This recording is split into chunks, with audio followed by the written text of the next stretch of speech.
오늘 함께 은혜 받으실 말씀은 우리 신명기 15장 1절에서 6절까지의 말씀입니다. 신명기 15장 1절에서 6절까지의 말씀.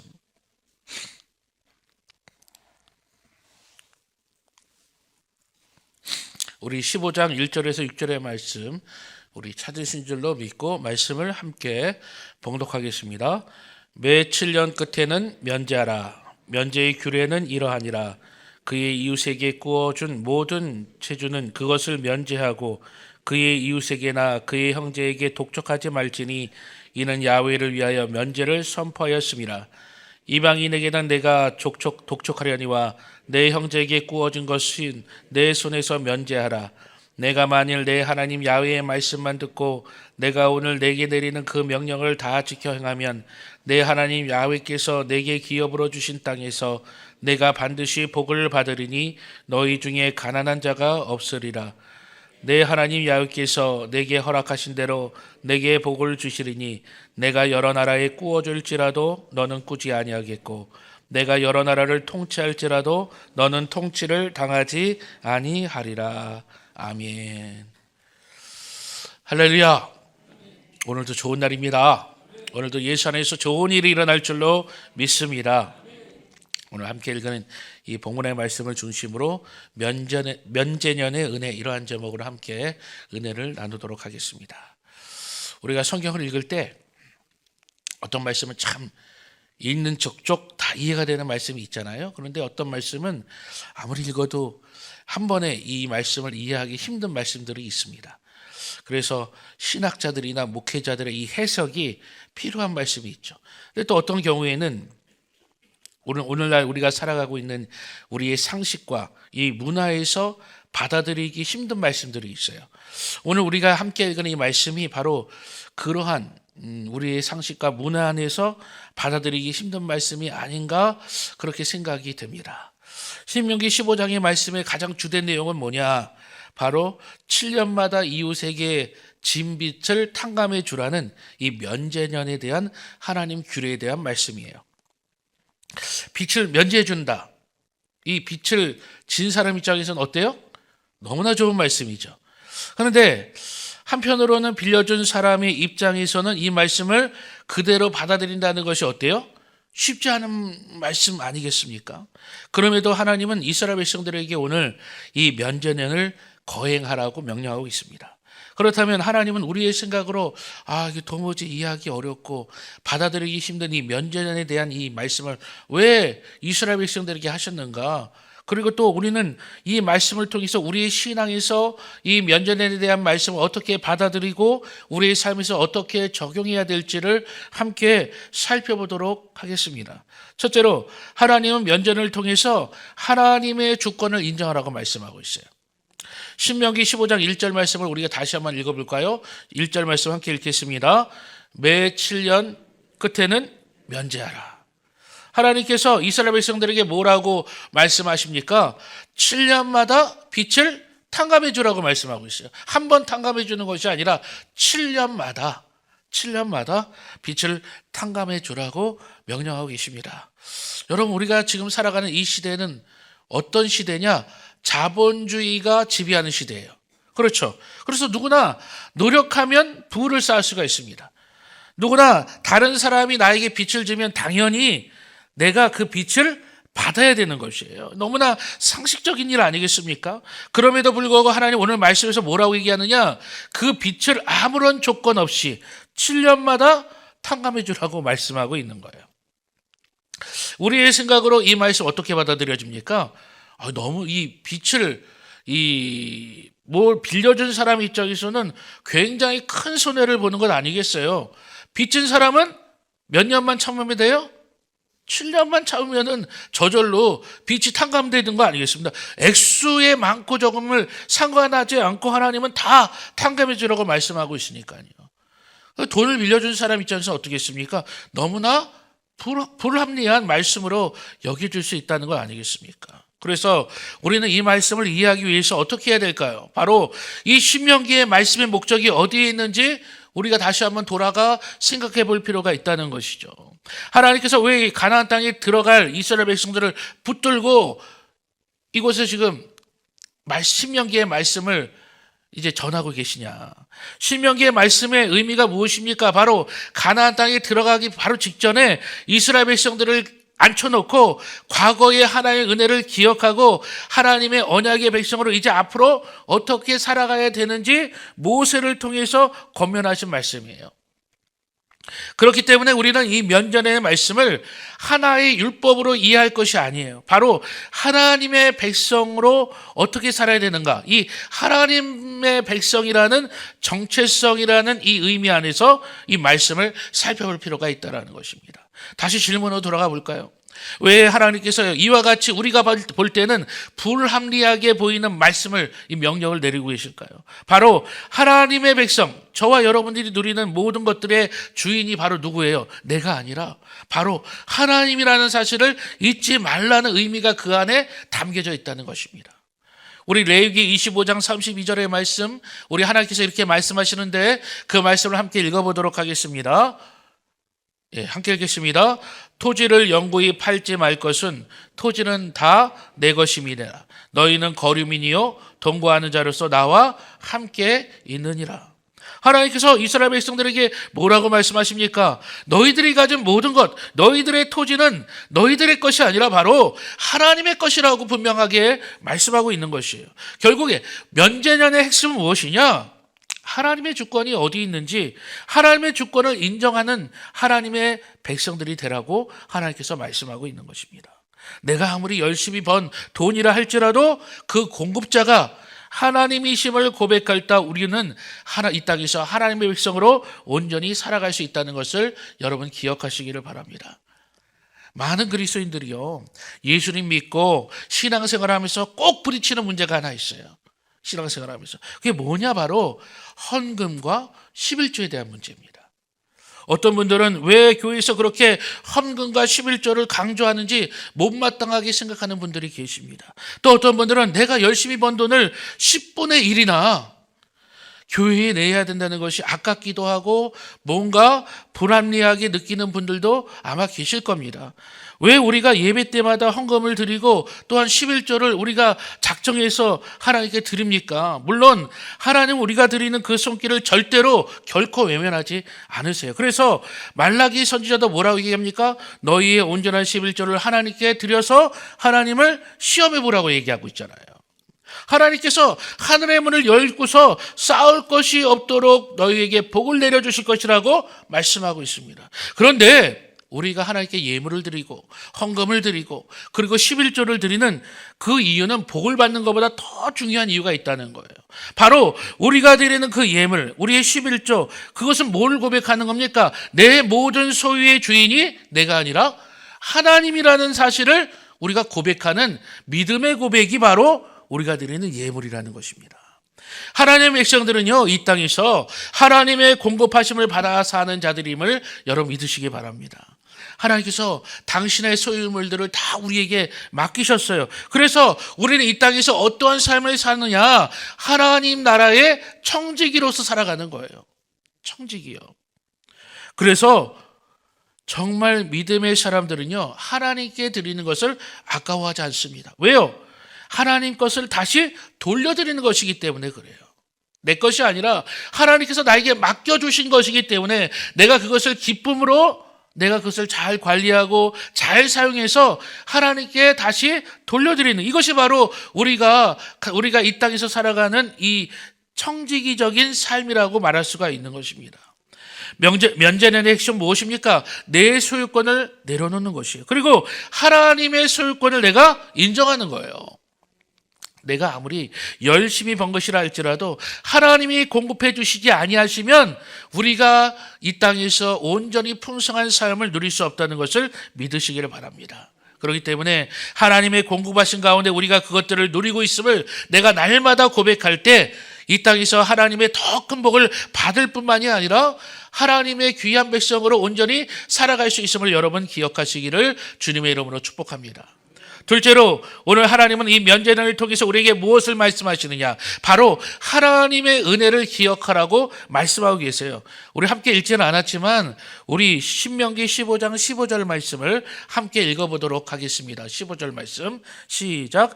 너는 애굽 땅에서 종되었던 것과 내 하나님 야훼께서 너를 속량하셨음을 기억하라. 그것으로 말미암아 내가 오늘 이같이 내게 명령하노라. 하나님께서 이스라엘 백성들에게 끊임없이 하시는 말씀이 있어요. 늘 하시는 말씀. 그것이 무엇입니까? 바로 기억하라는 거예요. 과거에 너희가 종살이했던 것을 기억하라는 거예요. 그리고 하나님의 은혜 가운데 너희가 구원받은 것을 기억하라고 하나님께서 늘 말씀합니다. 15절의 말씀도 바로 그와 같은 말씀 아니겠어요? 왜 빚지은 이웃을 7년마다 탕감해 줘야 됩니까? 바로 그들이 하나님의 은혜로 먼저 속량받은 자들이기 때문에 그렇다는 거예요. 사랑하는 성도 여러분, 이런 표현이 맞을지 모르겠지만 우리 하나님은요, 우리에게 억지를 부리시는 분이 아니에요. 하나님 먼저 이스라엘 백성들을요, 한없는 은혜 가운데 그들을 구원해 주시고 속량해 주셨어요. 그리고 그 은혜를 받은 이스라엘 백성들도 탕감받은 자들과 같이 서로 뭐 해주라고? 탕감해 주라고 하나님께서 오늘 말씀하고 있는 것입니다. 우리 마태복음 18장 32절에서 34절 말씀을 함께 읽어보도록 하겠습니다.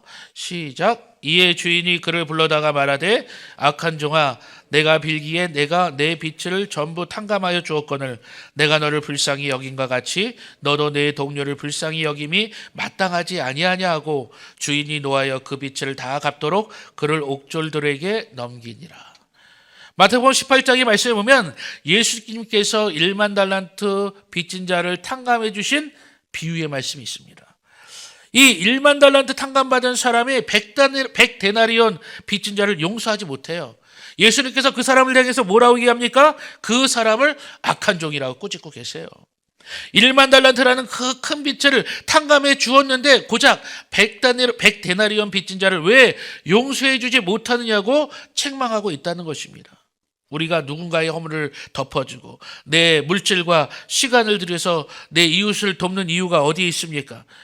불편하게 들리는 분이 계시겠지만 왜 우리가 교회에서 헌금하고 11조를 드리고 성교 헌금을 하나님께 드립니까? 바로 저와 여러분이 먼저 하나님께 갚을 수 없는 이 놀라운 은혜를 이미 받은 자들이기 때문에 그렇다는 거예요. 이미 우리가 하나님께 속량받은 사람들이에요. 탕감받은 사람들이기 때문에 우리가 그 은혜에 너무나 감사해서 우리가 힘을 들여서 우리의 이웃을 사랑하고 돕는 것 아니겠어요? 그 은혜에 너무나 감사해서 내가 가진 물질을 아낌없이 하나님께 드리고 예물을 하나님께 올려드리는 것 아니겠습니까? 영국의 유명한 신학자이자 목사님이신 존 스토트 목사님께서 이 그리스도의 십자가라는 책에서 이렇게 말씀하셨어요. 용서받았던 사실을 잊는 순간 우리는 가장 가혹한 채권자가 된다는 거예요. 은혜를 잊어버리면 여러분, 은혜를 모르는 사람은요, 인색한 종교인이 될 수밖에 없습니다. 하지만 하나님 앞에서 은혜를 잊지 않는 사람만이 하나님이 기뻐하시는 믿음으로 손해를 볼 줄 아는 그리스도인이 될 수 있다는 것을 여러분 믿으시기를 바랍니다. 그렇기 때문에 사랑하는 성도 여러분, 오늘 이 자리에 우리가 무엇을 기억해야 됩니까? 하나님의 은혜를 우리가 다시 한번 기억해야 될 줄로 믿습니다. 그 은혜에 우리가 날마다 감사하는 삶이 되기를 주님의 이름으로 축복합니다. 그렇다면 우리가 어떻게 살아가야 될까요? 그 은혜 안에서 용서하고 베풀고 섬기며 하나님께 기쁨으로 드리는 은혜의 백성들, 은혜의 백성들이 되시기를 예수님의 이름으로 축원합니다. 마지막 세 번째로 하나님은 이 면전연의 말씀을 통해서 우리에게 무엇을 말씀하고 계십니까? 바로 하나님 나라 은혜의 공동체를 이 땅에서 만들어 나가라고 말씀하고 있는 거예요. 맨 처음 우리가 이 말씀을 읽으면 여러분 어떤 생각 드셨어요?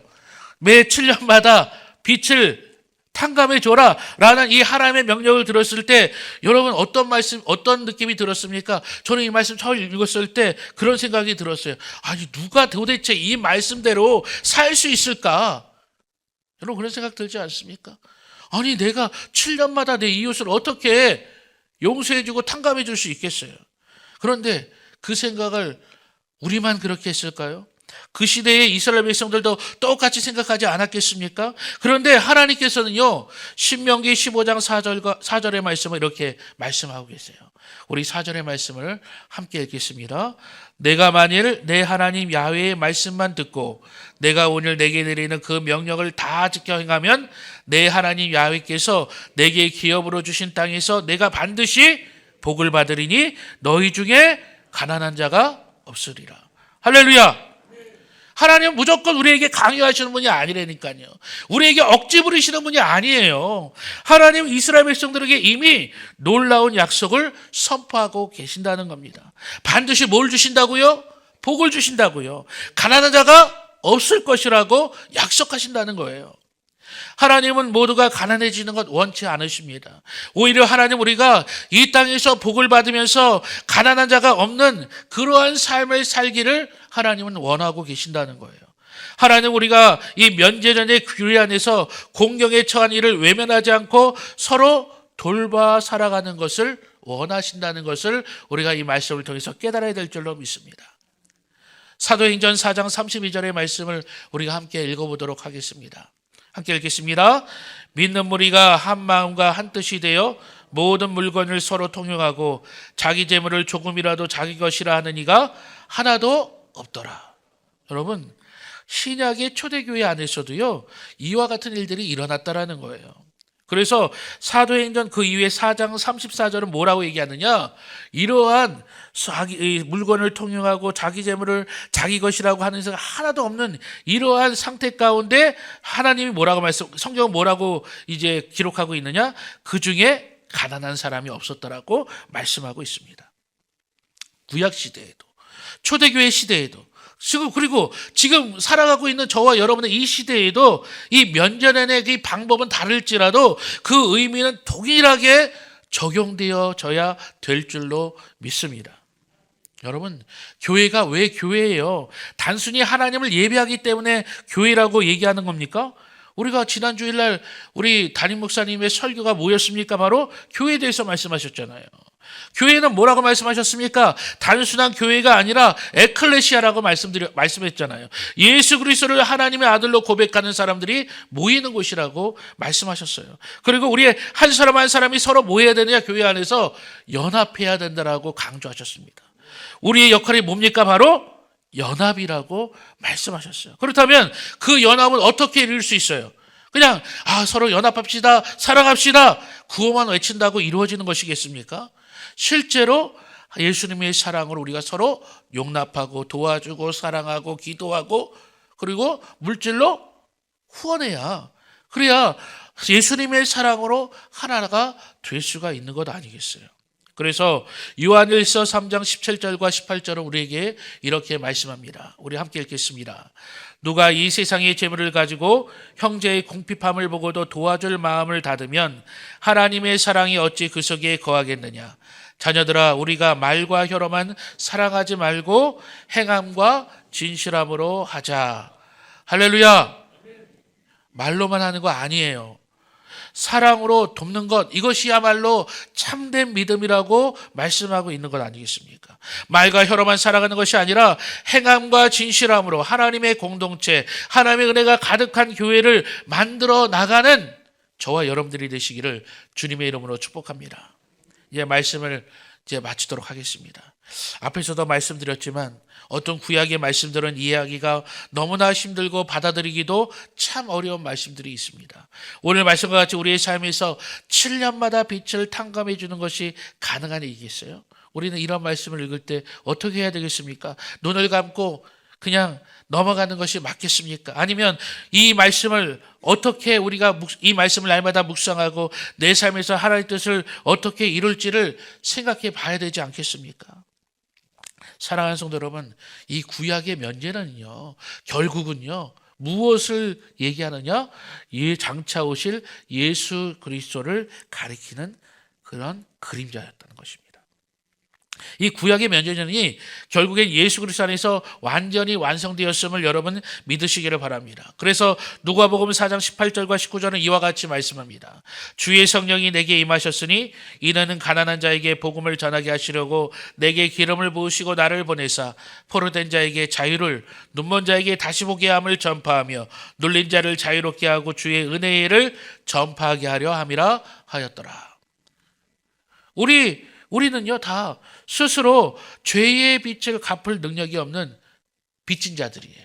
그런데 예수님께서 저와 여러분들이 담당해야 될 이 죄의 빚을 다 뭐 하셨어요?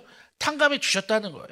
그 십자가에서 이미 다 계산을 끝마치셨어요. 그렇기 때문에 이제 우리는 예수 그리스도 안에서 하나님의 공급하심을 날마다 누리는 삶을 살 수 있음을 믿으시기 바랍니다. 우리의 모든 것이 뭐예요? 다 내 것이 아니라 하나님의 것임을 오늘도 고백하시기를 주님의 이름으로 축복합니다. 이제 우리는요 예수 그리스도의 십자가 은혜 안에서 살아가는 존재예요.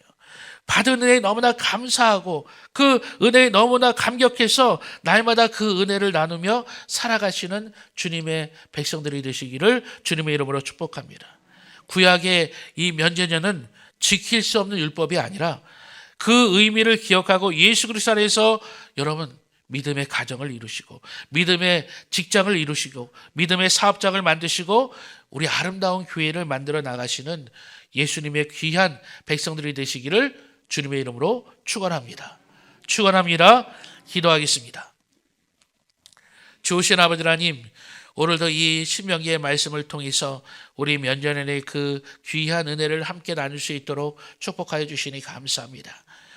하나님, 우리의 삶을 살아갈 때 하나님의 공급하심이 없이는 우리는 단 한순간도 살아갈 수 없음을 고백합니다.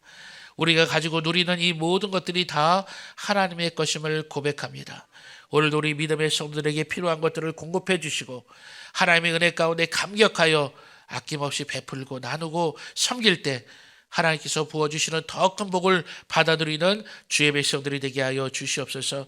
오늘도 우리가 이 하루를 살아갈 때 아름다운 믿음의 가정, 믿음의 직장, 믿음의 사업장, 또한 믿음의 귀한 공동체 교회를 만들어 나가는 주님의 귀한 백성들이 될 수 있도록 축복하여 주옵소서. 오늘도 주님께 드리는 귀한 예물이 있습니다. 하나님, 이 예물을 드리면서 이것이 내 것이 아니라 하나님 것임을 고백하게 하여 주시고 하나님의 은혜에 너무나 감사하여 드리는 예물 될 수 있도록 축복하여 주시옵소서. 감사드리오며 예수님의 이름으로 기도합니다. 아멘. 하늘에 계신 우리 아버지여, 이름이 거룩히 여김을 받으시오며 나라가 임하시오며 뜻이 하늘에서 이루어진 것 같이 땅에서도 이루어지이다. 오늘 우리에게 일용할 양식을 주시었고 우리가 우리에게 죄 지은 죄를 사하여 준 것 같이 우리 죄를 사하여 주시었고 우리를 시험에 들게 하지 마시었고 다만 악에서 구하시옵소서. 나라와 권세와 영광이 아버지께 영원히 있사옵나이다. 아멘.